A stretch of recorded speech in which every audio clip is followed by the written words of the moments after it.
Bom dia, queridos, tudo bem? Sejam bem-vindos a mais uma aula de revisão de artigo. Bom, para aqueles que estão chegando por agora aqui na aula passada eu sorteei alguns nomes para poder a gente fazer a análise do artigo de biossíntese de alimentos, das oleaginosas.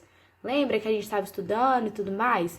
Pois é, eu separei alguns nomes, né? Pedi alguns nomes para que pesquisassem algumas partes do artigo. Claro que a parte biológica eu vou explicar, mas as vantagens, desvantagens, quem escreveu o artigo, quem não escreveu, são os... Bom dia, professora. Bom dia, turma. Hoje eu vim aqui falar sobre como que o nosso trabalho foi feito e quais recursos que nós utilizamos para ele. Bom, nós começamos a analisar um artigo chamado Biossíntese e degradação dos lipídios, carboidratos e proteínas em oleaginosas. Ele foi feito pela empresa Embrapa, que é uma empresa brasileira de pesquisa agropecuária, Centro Nacional de Pesquisa de Algodão, e feita em 2007 junto a 3 autores, sendo um deles o chefe da Embrapa, chamado Robério Ferreira dos Santos, e os outros sendo Napoleão Esberage de Macedo Beltrão e Maria Isaura Pereira de Oliveira. Fundando mais sobre a vida dos autores, o Napoleão, ele é formado em engenharia agrônoma e a Maria Isaura, ela tem doutorado em bioquímica e exerce sua profissão na empresa Embrapa. Contando um pouquinho mais sobre o artigo, ele aborda mais ou menos o que são as plantas oleaginosas e o metabolismo fotossintético C3, avisando se é de devido consumo ou não para a população essas sementes. Podemos citar algumas como algodão herbáceo, mamona, amendoim e gergelim. Para isso, os autores tiveram que usar outros recursos e estudos para poder confirmar se sua afirmação está correta. Nesses processos, foi possível notar que há um nível maior em plantas tropicais de açúcar ao invés de plantas oleaginosas, sendo assim mais vantajoso consumir as plantas oleaginosas por conterem gorduras saudáveis. Por fim, o artigo aborda as análises sobre as desvantagens e as vantagens do consumo dessas sementes oleaginosas para a população, sendo de extrema importância para a saúde humana e, se for de uso adequado, sem exagero e prescrito por médicos, isso não vai desencadear riscos à saúde, como anemia e desaceleração do metabolismo. Excelente, Letícia. Muito obrigada pela sua participação, gostei muito. E agora vamos seguir para os próximos, tá bom? Débora, por favor, na sequência, explica aí um pouquinho do que você fez, a parte que você pesquisou, por favor. Oi, professora. Oi, alunos. Hoje eu vou falar um pouquinho sobre o que são as oleaginosas e o que foi desenvolvido nesse artigo. Bem, oleaginosas são um grupo de alimentos que são caracterizados por serem ricos em gorduras saudáveis, conhecidas como gordura monossaturada e polissaturada. Essas são gorduras muito boas para a saúde, pois ajudam a reduzir o colesterol e promover a saúde do coração.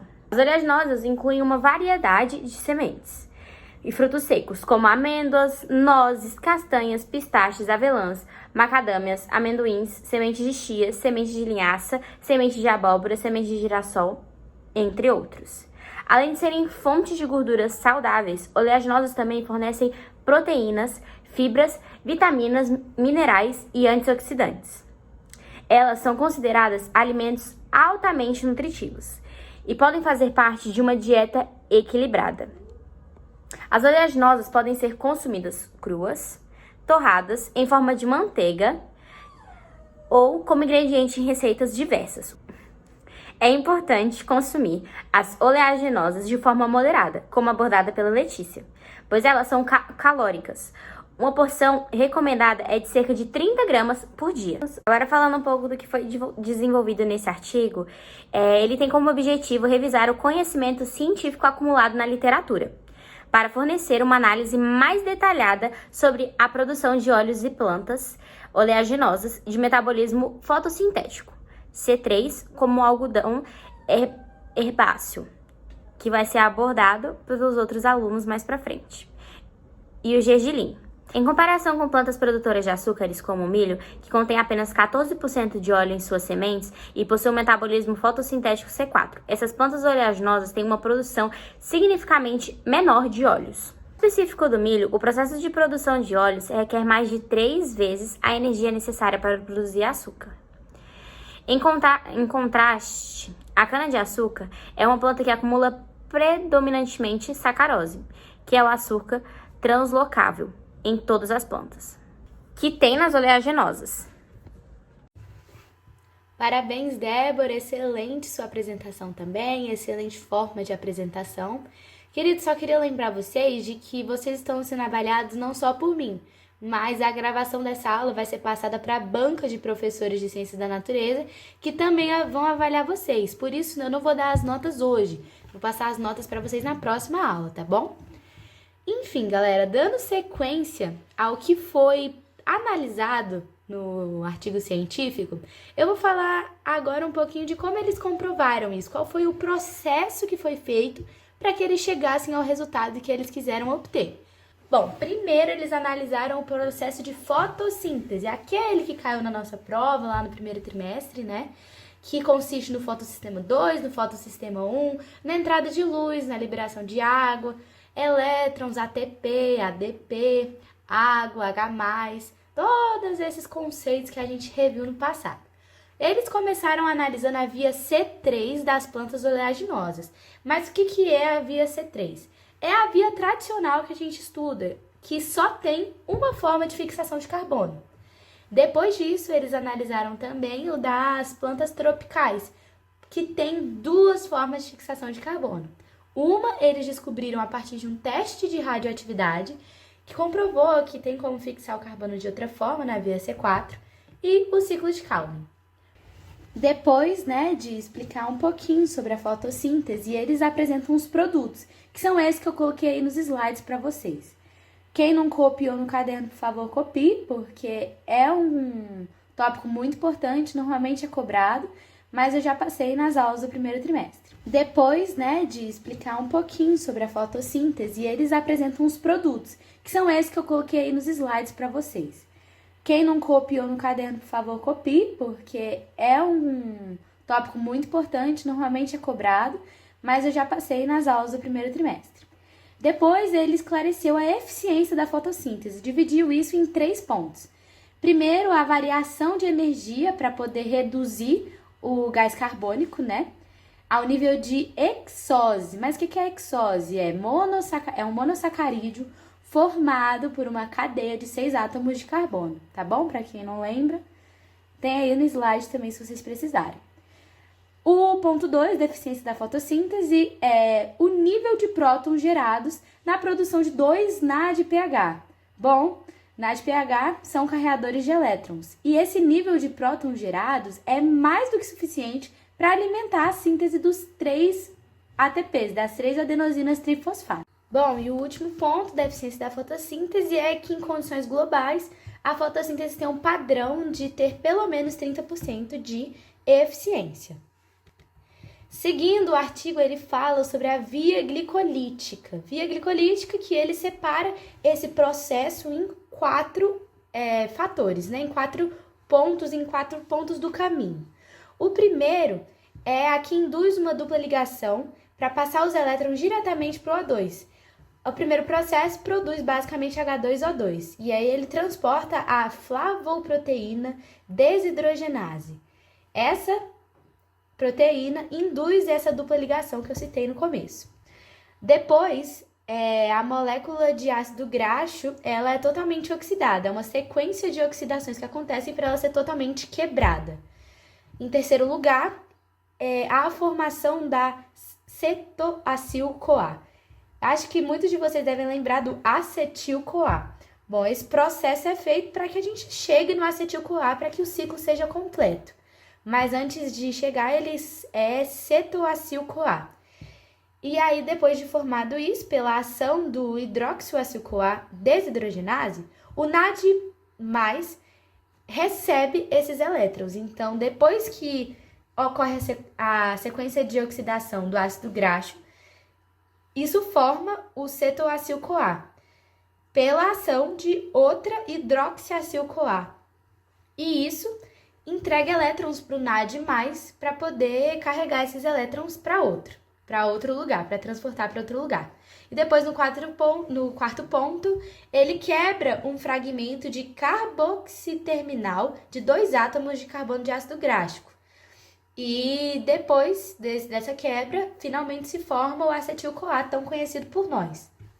Gente, e para concluir, após essas etapas, né, da via glicolítica e a análise dos processos de fotossíntese na via C3 e na via C4, ainda tem uma etapa de ainda degradar proteínas para depois analisar os aminoácidos das plantas para poder afirmar que as quantidades de aminoácidos dos vegetais são certamente reguladas. Elas são reguladas de forma estrita, certa, para poder serem suficientes para fazer a necessidade da biossíntese das proteínas, dos ácidos nucleicos e das poucas outras moléculas que são necessárias para o crescimento. Concluindo dessa parte de como foi desenvolvida, a gente chega à conclusão de que tudo é feito na medida certa, nada é feito para sobrar. Claro que na degradação de muitas moléculas é liberado muita coisa, que não vai ser usado pela planta, mas posteriormente vai ser usado sim por nós seres humanos ou por animais, coisas relacionadas a isso. Agora que eu terminei a parte de como foi desenvolvido, eu quero saber da Ana Luísa, que separou aí pra gente a parte dela do trabalho, quais foram os resultados que podem ser obtidos, tá bom? Oi, eu sou a estudante Ana Luísa e eu vou falar um pouco dos resultados que foram obtidos ou podem ser obtidos. Começar falando aqui da parte das plantas C3 e das plantas C4. Referindo-se às oleaginosas, em especial aquelas que, das pesquisadas, tem o objetivo de produzir matéria-prima para energia, como biodiesel. As sementes têm pelo menos 15% de lipídios e o teor superior de proteínas. Todas têm metabolismo C3. Já as plantas produtoras de açúcar, milho e cana-de-açúcar, de metabolismo C4, na produção de energia consome apenas 1/3 dessa energia. Aqui eu vou falar das plantas C3 e das plantas C4. As plantas C3, que possuem altos valores de fotorrespiração, produzem inibição de fotossíntese líquida, por efeito das baixas concentrações de CO2 e elevada concentração de O2, que competem por uma enzima, a rubisco, produzida pela reação com oxigênio, que produz glicolato, que é um substrato de fotorrespiração. Eles são responsáveis pelo envio de CO2 nos cloroplastos das células envoltórias no feixe vascular, tendo sempre altas concentrações, ainda com seus estomatos fechados. Já não é assim nas C3, as quais apresentam um grande número de peroxissomos nas células do mesófilo, o local onde fica a síntese de glicolato. E as concentrações de CO2 são baixas e predomina o O2. Ao elevar essas concentrações, essa síntese seria afetada, consequentemente, afetando a fotorrespiração e beneficiando a fotossíntese, resultando em incremento da produtividade de muitas plantas. Com o aumento, a fotossíntese favorece a respiração e a formação de biomassa, elevando a maior produtividade biológica e agrícola e qualidade das colheitas também. Eu vou falar sobre o glioxossomos, que ele é muito importante para as plantas C3. Os glioxossomos são peroxossomos especializados encontrados em todos os tecidos e em todos os momentos. Eles se envolvem em sementes de oleaginosas durante a germinação, antes que o vegetal em desenvolvimento adquira a capacidade de sintetizar sacarose por fotossíntese. Em adição, as enzimas do ciclo de glioxalato, os glioxossomos, também contêm todas as enzimas necessárias para a degradação dos ácidos graxos armazenados nos lipídios de sementes oleaginosas. O ciclo de glioxalato é uma via metabólica exclusiva das plantas oleaginosas que permite a conversão de ácidos graxos armazenados em carboidratos durante a germinação das sementes. Muito bem, Ana. Parabéns pela sua contribuição também para esse trabalho. Ficou excelente. Bom, Jonatas, agora é sua vez. Para concluir a nossa análise da aula de hoje, quero saber quais as vantagens e desvantagens desse artigo. O que você percebeu? Fala um pouquinho para mim, por favor. Tratando agora das vantagens e desvantagens das oleaginosas, a gente tem que dentro das vantagens está a produção de óleos, tanto que é daí que vem o nome oleaginosas. E esses óleos eles podem ser utilizados principalmente para a produção de combustíveis. Esses combustíveis que, diferentemente do petróleo e do carvão mineral, eles são renováveis e têm uma produção consideravelmente menor de gás carbônico, ou seja, uma poluição menor para a nossa atmosfera. Além disso, esses óleos eles também podem ser utilizados como cosméticos para a pele, trazendo aí uma série de benefícios. Também podem ser ingredientes culinários, ricos em nutrientes e antioxidantes. Além disso, o consumo direto dessas sementes que dão origem a esses óleos ajuda na prevenção de doenças, como diabetes tipo 2, doenças cardíacas e até alguns tipos de câncer. E essas sementes, com o seu consumo direto, apresenta vitaminas e minerais. Agora, tratando das desvantagens, a gente tem que, em casos de consumo exacerbado ou indevido, esse consumo pode limitar a absorção de certos nutrientes como ferro e zinco no organismo do indivíduo. Isso pode ocasionar em anemia e desaceleração do metabolismo, que são consequências aí tenebrosas, catastróficas para o seu organismo.